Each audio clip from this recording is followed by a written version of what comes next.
Welcome to another edition of Two Irish Guys Discussing Software. This is episode 31.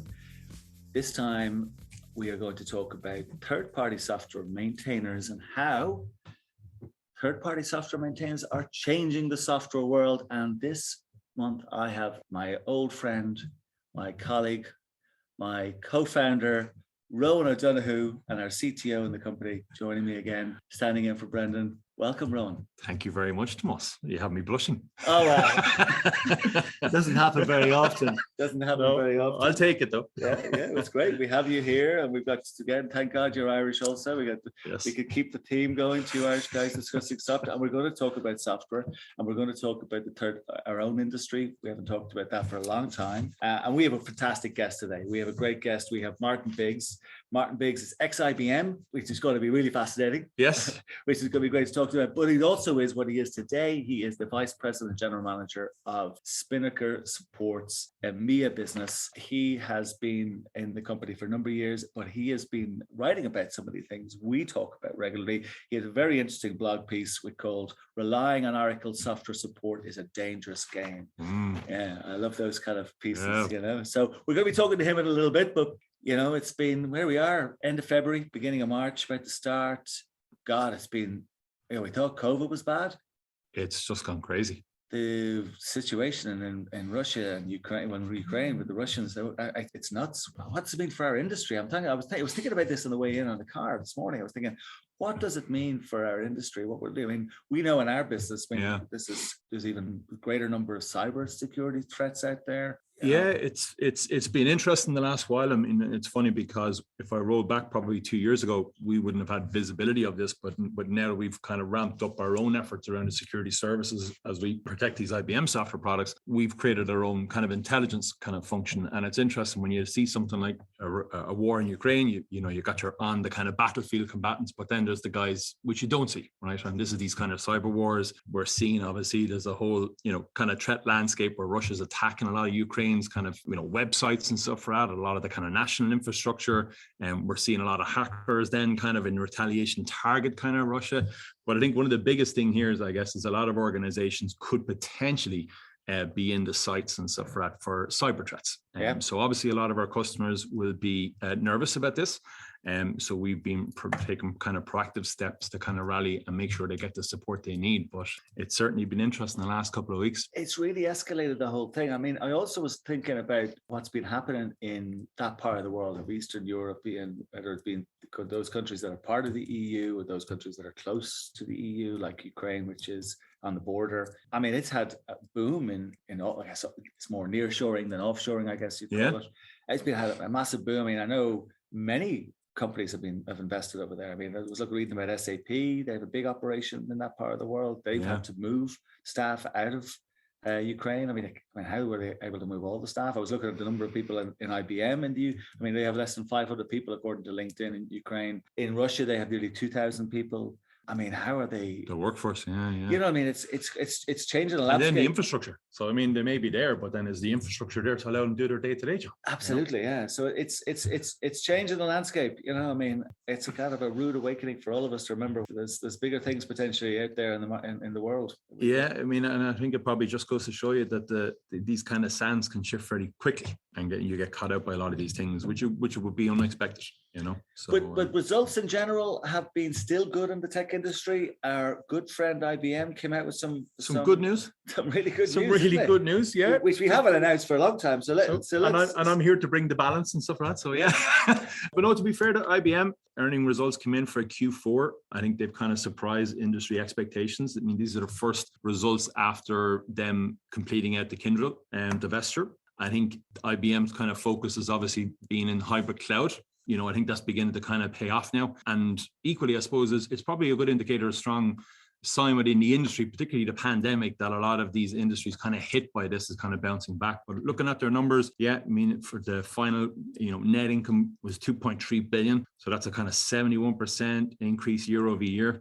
When you look at the revenue, probably is a bit of a decline, but overall, it's a fantastic number, I guess, for IBM. It's beginning to show that it is paying off. You mean 7%? Sorry, 7%. Sorry. I was thinking 70%. Where did we get that from? 7%. But yeah, so I think it's good news for them. They're on the right track. It's beginning to pay off. It'll just be interesting to see whether they can keep the momentum behind it going forward. They're getting a lot of analysts out there talking about them. I saw a guy, Steve Gray Bouyen's, great name, from Pearl Gray Equity Research. He wrote a piece that IBM turns a corner with solid financial performance, and he says he is bullish on their stock. I think there's potential, some room there. So we'll wait and see. We'll see how it goes. But they've been getting rid of a few bits part of their businesses, haven't they? Again, more stuff gone. So Kyndryl split off. What else? It's coming back to this, focus on growth. Anything that's in the portfolio that's not performance. So one of the areas they've kind of divested again is Watson Health. So they've been pumping a lot of money into this the last number of years, about anywhere up northwards of $4 billion to prop up the initiative. And this is all about the kind of medical research and using AI, but I think it looks like they've sold that for about $1 billion. It hasn't worked for them, probably a bit premature to the market. I think they probably underestimated the over-reliance on the human element to generate results in that business. But ultimately, it doesn't form part of their kind of growth strategy going forward. So time to move it on. So IBM sells their health business. Oracle recently bought Cerner. So Oracle buys into the health business. I don't know. I mean, what's that tell you about the health business? Is it a good place to be or not? We'll wait and see. Other news I saw, most of the stocks have been doing well, but Facebook. Or I should be calling them their new name, Meta. Yeah, Meta, the metaverse. The next podcast will be here as kind of avatars. Yeah, I like the kind of saying Meta. Yeah, Meta. It's a rare plunge for them. I think it's kind of sent a bit of kind of shockwaves. I think Wall Street has been spooked by their focus and doubling down in the metaverse itself. Yeah. Obviously they've been hit by kind of the privacy changes that Apple have made then as well. So that's kind of, they're saying an impact of 10 billion loss in kind of ad revenue. But even looking at the share price, it kind of fell sharply down to $237, and even today it's still down at $209. So that's a fair drop. If you look back a couple of months, that was up around about $360. So a fair bit of a drop. It'll be interesting to see. Now there's other organizations getting into this space as well. You got Apple, Google, Microsoft just bought Activision Blizzard as well. Everyone sees the future as the meta. Everybody seems to be attacking them. I mean, we know we've talked many times on the shows, about what's happening in some of the antitrust activity. I mean, I don't think we won't go into that on this show this time, because we've talked about it a lot, and nothing really not a lot has happened in the last month. But they are under a lot of attack. They're attacked from legislators. They're under attack both in Europe and the US. They're under attack from their own peers. Apple, making the changes about privacy and that's impacted their ad revenue. How did they become the really bad guy? They're the Putin of the what they are, like they're kind of the Putin of the no one likes it. I think there's competition. You would have thought Jeff Bezos might be that guy. He's next in the far line. But I think between competition, no one likes it. With these large organizations, there's so much power they actually wield.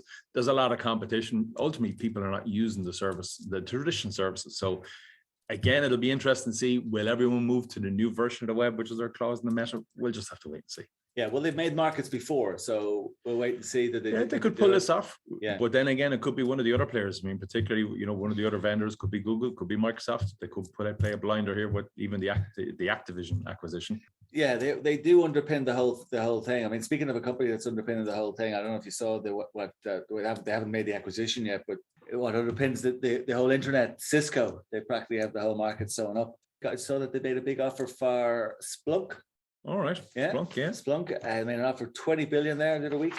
Nothing's happened yet. It hasn't closed as we're going to record now today. Nothing's happened yet, but $20 billion would be, I think, their biggest acquisition ever. So I was trying to figure out what Splunk did.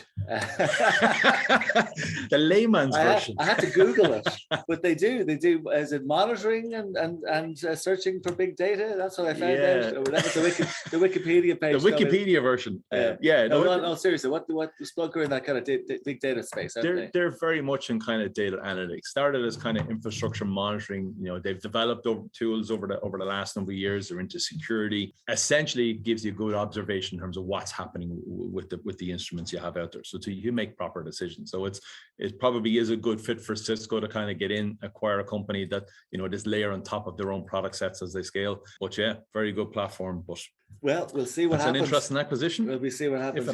Yeah. Well, there's a company now, Cisco, that makes some of the other companies seem like very nice organizations in terms of their business practices. We won't go there, or allegedly, as Brendan. We'll have enough content on IBM. Yeah. So I was going to tell you we were talking about Jeff Bezos earlier. I have to tell you a few stories. You got some scandal? No, well, you know, it's been all over the news. This is his boat. Have you heard about his boat? I've heard about his boat. 417-foot mega yacht. Have you ever walked out there in the field behind you there? That's my daily allocation of steps. 417 feet. That is from where I'm looking. I know you can't see on the microphone, but it's a lot. That's a big boat.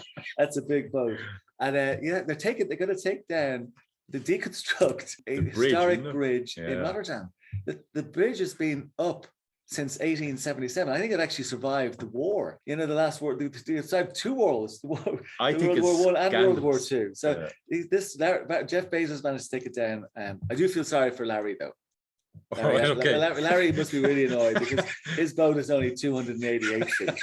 So I mean, you know, Larry likes to have the bigger boat. So maybe Larry's about protecting these structures. Well, you can. Well, actually, do you know what? If you like Larry a lot, Martin will be on later. They really love Larry and Spinnaker. He can tell us a few stories, but he can live across the road from Larry. All right. Yeah, his house is up for sale. There's a house for sale apparently in San Francisco. Well, one of many houses that I'm sure he owns. But yeah, there's a house for sale in San Francisco. Dare I ask? 110 million. It's an Italian-style village. It is tucked into the hills, about 30 miles south of San Francisco. It's one of the highest concentrations of the wealth in the United States. People like Charles Schwab and actress Michelle Pfeiffer live by as well. And, right. It comes with a yacht? No. Oh, no, okay. no. Not so much of a bargain then. No. But I did actually. There was another story, a great story about IBM again. I know we talked about it earlier, but did you hear about their calling the old executives were caught? Some internal emails released about age discrimination lawsuit that they're under. They're called their older workers Dino Babies. Dino Babies. Did you hear that? I feel extinct already. Yes, that's an extinct species. Yeah. Wow. There's an ongoing age discrimination lawsuit against the company. So there was documents submitted and evidence that shows that IBM they oust older employees from its workforce and placed them with millennial workers. I mean, they've fired tens of thousands of workers over 40 years of age. You know what I mean? So you wouldn't want to be. Should we have them all here? Yeah. We'll have to change their name. Yeah, I mean, to be fair, the median age hasn't changed massively for IBM, but there's been a huge number of people let go from the organization. You know? Well, it's the costs and stuff like people are getting older, but one of the things they've suffered is obviously knowledge continuity, you know, which comes on to the conversation we'll have with Martin later on, man. And this is back to the theme of this whole podcast. It's about third-party maintainers, how we change the software world. You know, I'm not surprised. We've seen it before over the last number of years. We've heard loads of stories about it. I mean, I read a story in the Boston Globe during the week, and this particular person wrote following the article, and it was kind of a bunch of comments that he said one of his closest friends had been one of the top engineers or technical within an acquisition. He didn't name which one, an acquisition by IBM. And it's not, to be fair, this is not exclusive to IBM. All these big companies do this. They buy these organizations, suck them in, buy some really great technology. And this particular individual was, according to the Boston Globe, had been a fantastic contributor, had been the person who solved the really, really tricky problems, right? So the measurement system for deciding who was staying and who was going was purely on how many problems did they solve, not actually the level of difficulty of solving the problem. So this guy was given all of the really, really tricky problems. So he was let go. Apparently, the person who wrote the blogs had to console him out in the car park. He was in tears, like he'd been top employee in the previous company, let go. Anyway, good news for him is that he went out and he within 6 months he set up his own consulting back to the customers. And the same way as we bring in some of these guys, giving them outstanding service and has his own kind of happy ending, I guess, in that particular area. But so there is good news. It's been in all serious. It is too common a story we see the whole time. I mean, I remember even when we set up this business back in 2015. Recruiting, talking to a lot of these IBM experts and stuff for that, you know, and I remember one guy in California, actually used to work with NASA on the space program. He did firmware for the space missions and stuff for that. Went to work with IBM, 25 years, specialized in a product called Maximo. And one day they just came down and said, sorry, you're part of the redundancy package. Wow. And it was just pure cost cutting. Pink slip, is it? Paying slip and a month's severance pay. And that was it after 25 years. Oh. And he said, that wasn't the best bit. And I said, well, how can I get any better? And on his last day, when he was packing up, they were saying it was an accounting error. He wasn't meant to get them. So you can see what way that went. But sure to say, he's with us today, So still in the team. Did they come up to him and told him the last day? That's last day. So he more or less just said, that's it. So he's still with us today. But every day you hear those stories. Yeah. Well, listen.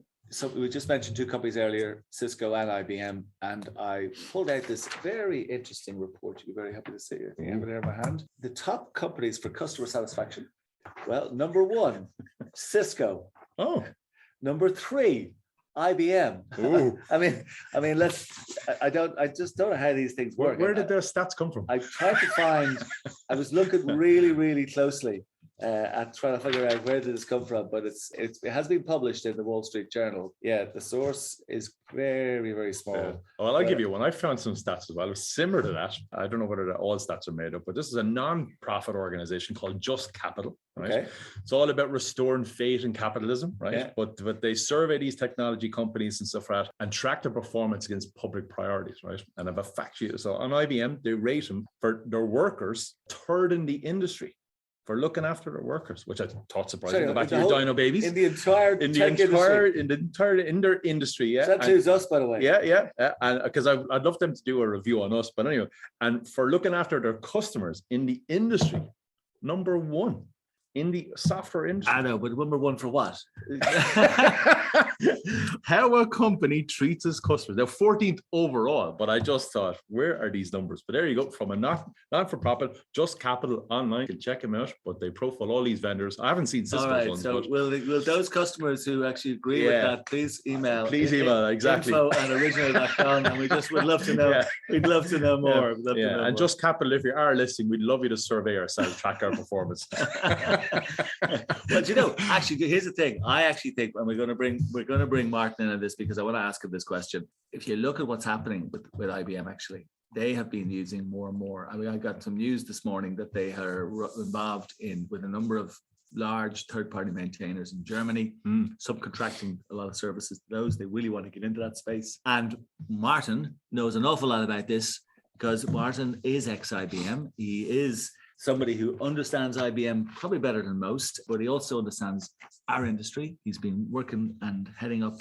Spinnaker Support's EMEA business for the last couple of years. Martin Biggs, welcome. How are you? Oh, I'm great. Good to meet you, Thomas. Good to see you, Rowan, as well. I can actually see you guys. Of course, the listeners count, but it's great to have you, and thank you for joining us. I want to ask the first question to you. Are you responsible for the IBM becoming number 3 in the survey that I just called out?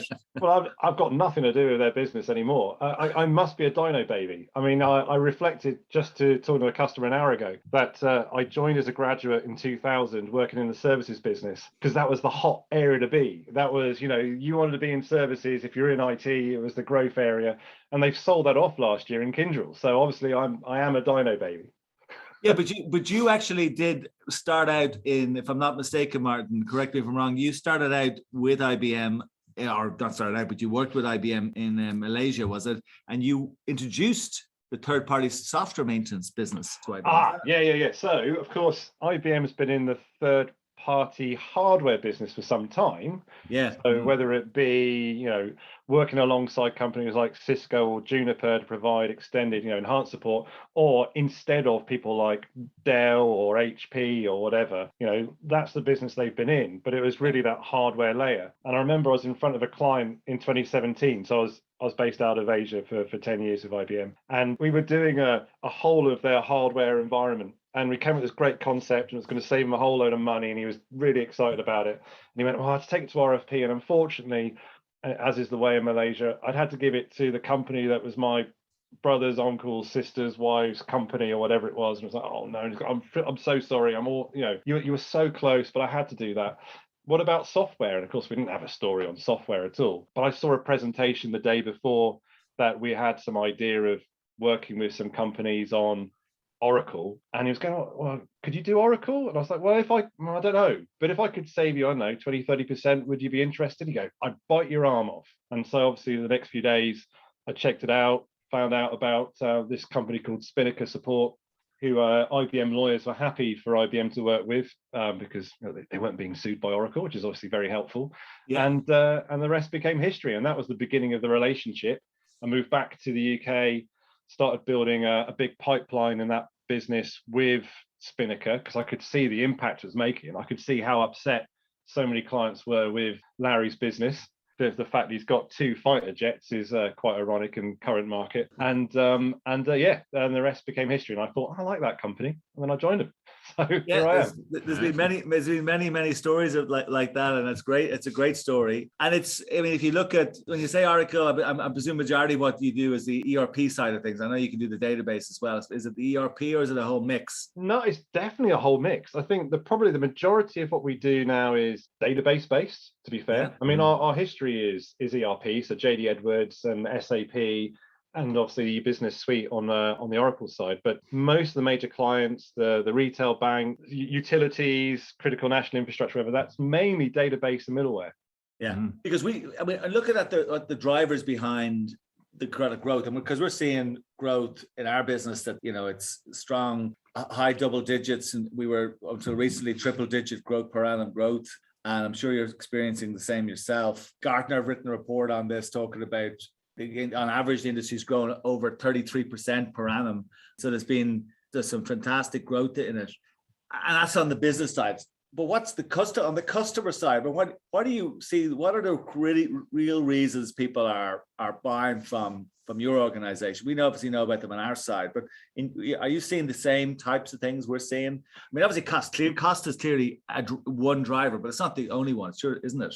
Yeah, no, cost is the starter of the conversation, but it's not the conversation. And actually, our biggest surprise was, last year was a phenomenal year, which we expected because of COVID-19 and the fact there was going to be lots of distressed industries, whether it be retail, manufacturing, whatever. But probably only 1, maybe 2 clients came to us because of being in financial distress. The vast majority were, whether it was Oracle or SAP, was wanting to take into their own hands their own destiny. By that, I mean, you have an Oracle, the worst of this, right? So if you've got different product families, like you've got database and you've got the CRM Siebel and you've got, Agile PLM, if you've mixed that all together on your orders, and it's brilliant how they came up with this, by the way. Yeah, and then you said, all right, I want to move my CRM to Salesforce, like a lot of companies are. Oracle will say, well, that's fine, but you've still got to pay me for it. And they go, what do you mean? I want to close it all down. I go, oh yeah, but because you put it on the same contract as your other bits, then I'm going to reprice those other bits. And guess what? The new price without the Siebel is going to be probably 2% less than it was beforehand. It's amazing. So there's this whole ecosystem lock-in. And so most clients are coming to us because they want to do what they want to do that's right for them. And then maybe at some point in the future, they'll move back to Oracle or SAP when the strategy is right for the bits of their business that's right. A classic example is lots of customers are really trying to investigate moving to Postgres. But to get this right, so I don't know if you see this on IBM. I don't know, even though I was in that business unit in IBM, I don't know how they price their database support, the DB2 support. But if Oracle, if you've got 1,000 databases with them, and say you migrated 500 away to Postgres or any other data, Microsoft SQL Server, whatever, and then you say to Oracle, what's the new price going to be now? They'll go, oh, it's going to be 2-3% more because you've got an inflationary adder. Go, oh no, I only got half it. Don't matter, mate. I'm going to charge you exactly what you had before plus the inflationary adder. So there is no economic advantage at all to investigating new technologies, which is fundamentally wrong. Yeah. So if you're a CIO, you go, well, hang on, I need not only the money to invest to do that migration and do what's right for my business, but I don't want to be paying even more because I'm doing the best thing. So yeah, that's been the biggest driver, I think. Yeah, no, it's actually identical, actually. Obviously the technologies are different, but the tactics are the same. The tactic really at a very simple level is a particular salesperson or a division of a company within, whether it's Oracle or IBM or indeed SAP or any of these mega vendors, if you're a company and you're spending X number of million with them every year, regardless of what you do, my goal and our goal is to keep the same amount of million coming in. It's not to actually provide you any other value anymore. It's not like it's a very, very simple one-dimensional goal. And the issue is in today's world that doesn't fit with the goals of the customer. And it never did. But, years gone by, there was value in many of the products, to be fair, that all these companies had. And, and they were also winning new customers as well. None of them are winning any new customers, what we're talking about. They're converting divisions of customers, perhaps because of these tactics. But they're actually, if you go out in the marketplace, if you raised $1 billion in the morning and created a company, you would not buy any product from IBM or Oracle in the morning at all. Not a single product. There's no way you would, because you don't need to. You would basically go to any one of a number of companies. And the only way you would probably end up accidentally buying from them if the company you're buying from was bought by them. That's the only way. That's the only way. You would not buy anything that they have in their kit bag. So when you have that scenario, that you're left in a situation where the only tactic they have is to find contractual ways, like paperwork ways, to confuse. This is the sort of thing where you see in the financial services industry, we as consumers get protected because of the complexity. We get protected by the consumer protection authorities, whether it be the UK or Europe or US. You get protected because actually they know what the tactics are designed to confuse and to make it trickier for you to understand what you're spending money on and to charge you either the same or more money every year. That's it. That's their only tactic. And there's no choice. I mean, you look at that example you mentioned there. I mean, customer, and probably I'd imagine most customers are not going to move everything over to Postgres. There's probably a balance of, some of the stay there, right? But the customer is thinking, okay, we're going to move some of this over. We make some savings. This is helping with the transformation journey. Okay, but obviously it's a big cost even moving to Postgres. And all of a sudden now you're left with massive increases. You know what I mean? On the expectation you were going to make some savings, but then the choice is taken away from you. And if you look at the service market, I don't know if you see this one too, the look at the service, I'd love to hear your thoughts on this one. This predates your time in it, but I remember years ago, Oracle used to boast in their annual results about how much more money they generated from their support business and how less they invested in it. So they'd say, we grew our support business by X%, and then we spent Y% less on it. I mean, what a stupid boast. It's like, it means that so in other words, they've been spent years not wanting to provide any support at all, almost. You've kind of got onto another part of my challenge, probably your challenge as well, that they could do that because customers felt that they had to do that because maybe they're regulated, so they need to be, in quotes, supported, whatever that means.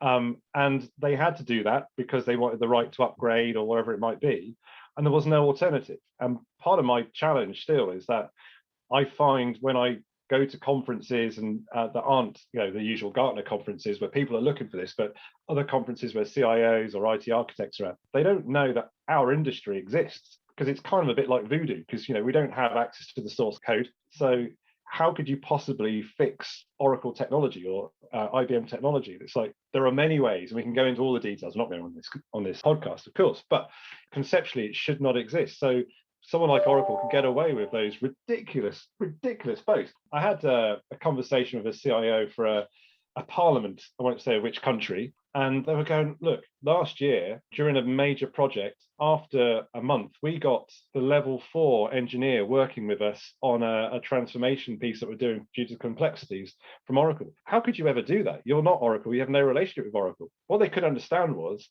and I tried to explain 3 or 4 times and implored they speak to some of our customers, is you speak to that person immediately. You don't have to go through, the call centers, well, through the website first, go from my Oracle support, try and solve it yourself. They're charging people millions to go onto a website to solve it themselves. It blows my mind. And when you talk to engineers, well, that's going to go away. They're like, but you can't take that away. It's like, well, I know that's going to hurt, but you're going to talk to one of our engineers who's going to be able to answer that for you, and you're going to spend time doing something valuable for your business rather than just to try to solve something for yourself. It's amazing. Yeah, no, and I personally think, though, in our experience, we've been doing this since 2012.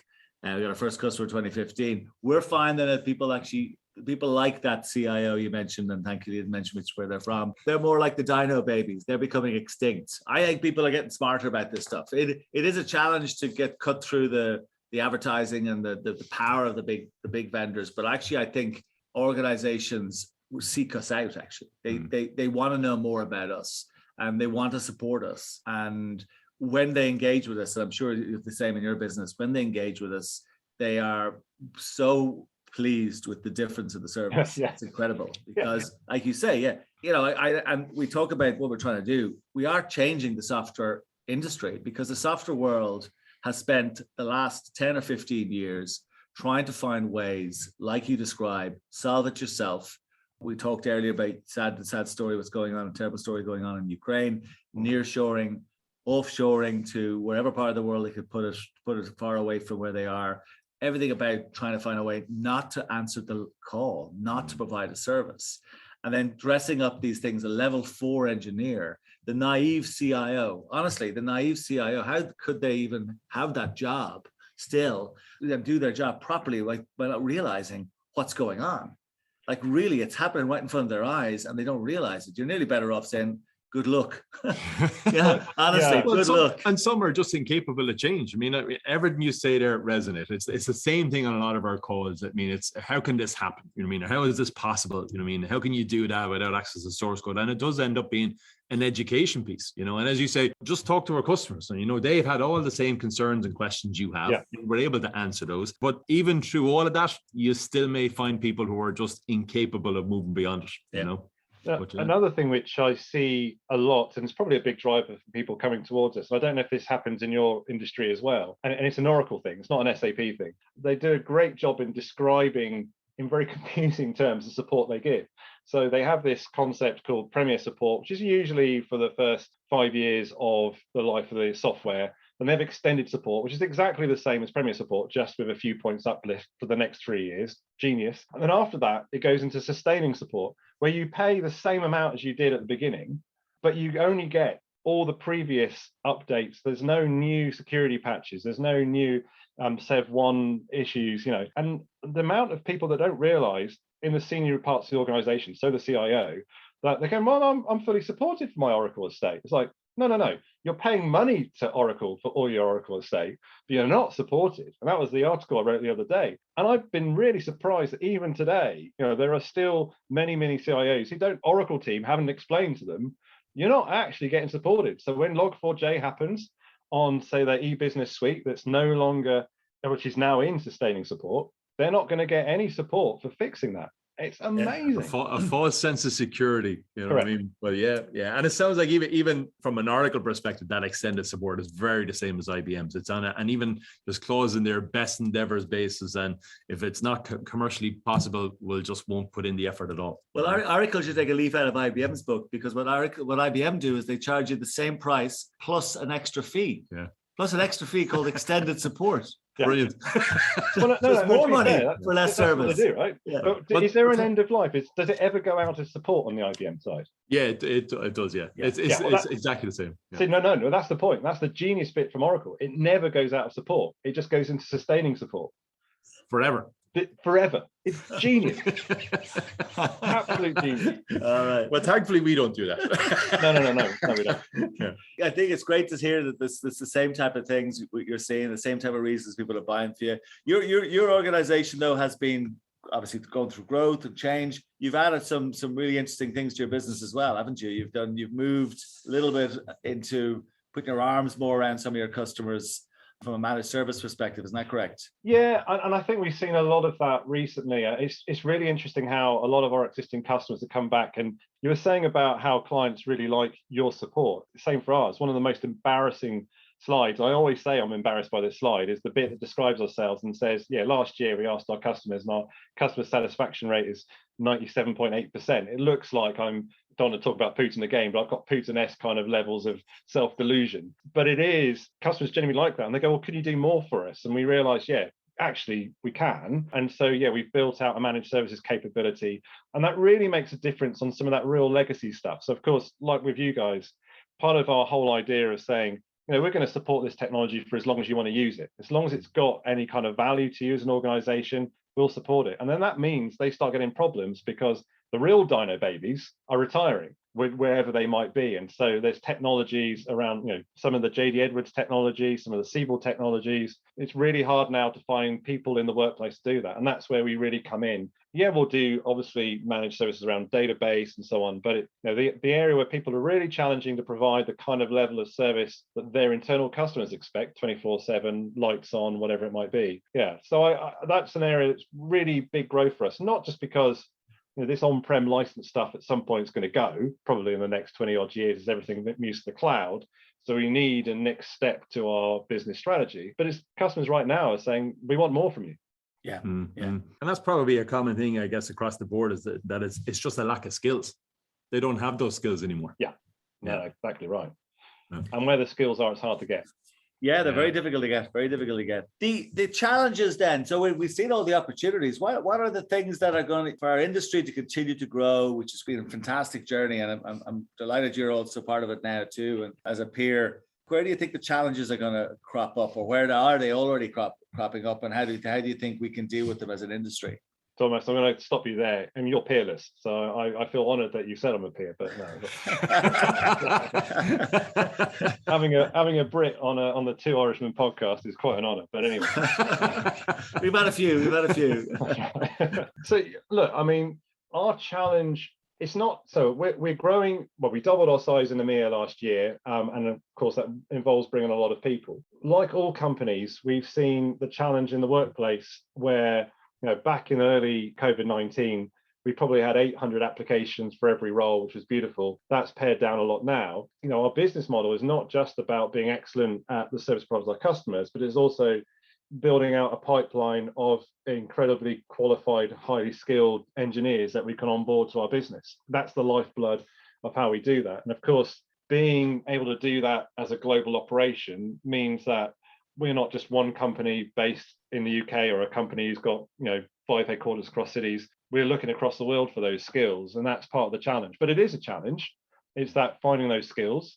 The other area, and one of the really big reasons why I was really keen to join you today as well, is what I said earlier. The awareness that we exist is still pretty low, and the awareness that I've got these problems. I'm really upset with IBM, SAP, Oracle. What do I do? Unless you know that third party exists, you don't know to go look for it. That's the real reason that's impeding our growth at the moment, and that's why I'm trying to do anything we can just to evangelize in the nicest possible way. Yeah, no, and you do a great job with it. I'm delighted that you're part of the group. And one of the reasons we do this podcast is for that. One of the reasons we do the work we do with Free ICT, both in Europe and now in the US, is for that. And we're delighted to have you guys at Spinnaker as a supporter there. I think there's a lot of work still to do, though, but we're in a good space. And that digital transformation journey that customers are on, the complexity of the technology, what we do in terms of extending the life of the products that they have. You think about a piece of software, it doesn't have a moving part. If it works, it works. And it's like the bit that can actually fail most likely is the hardware. It's not the software. So our job, to some extent, is relatively easy as long as everything else goes well. It's when things go wrong is when you really need our help. Yeah. And I think one of the other challenges we're facing is, we've the same challenge, I guess, from an education perspective, but then I guess it's the demand. And I think you touched on it there from a skills perspective, break fix, these software products, fairly stable. There's not much value there on a day-to-day basis, but similar to yourselves. But when a call does come in, it's resolved in a much quicker time frame. But I guess it's when customers see you as an enabler, then they naturally gravitate to you, say, well, where else can you help us? I think you're seeing that. We're seeing the same. And it's keeping up with that pace of change and demand on your services, and then trying to back it up with skills and expertise and so on, and then not overcommit in certain areas. So it's certainly evolving constantly. It's allowing us to kind of think about where do we go forward, not get distracted by shiny toys and stuff, but we're kind of really focus on the areas where we think we'd add value the most. And I think a big part of that is, listening to customers, trying to understand what their challenges are, where they're going, and how can we dovetail rather than just being a niche player over here, which is just do maintenance. Because I think their needs, what I'm seeing the last while, particularly in the US, the last couple of weeks when I was over there, is that their expectation where they want us to be is far greater than where we are today. So I think that's a challenge in itself to rise to that expectation, Bring it on, as I say. Yeah. Martin, before we wrap up, is there anything you wanted to say to close out the conversation? Been great talking to you. Oh, no, look, I mean, I don't want to end on a low when we started on a high, but obviously what you said right at the beginning, it's a shocking situation at the moment, and I just wanted to say that, you know, our thoughts and prayers are really for all those people in Ukraine right now as well. And, you know, we have Russian friends as well who are equally upset in a different way. Yeah, it's not in their name necessarily, and so yeah, it's a tough time. It's a tricky time for sure. Yeah. Listen, thank you for joining us. Yeah, pleasure, Martin.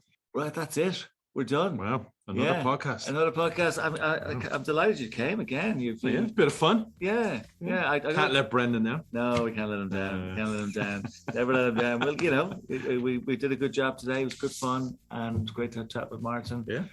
Good to see we're not on our own changing the software world. No, it's great to have company. Yeah. Indeed. Right, we'll leave it there.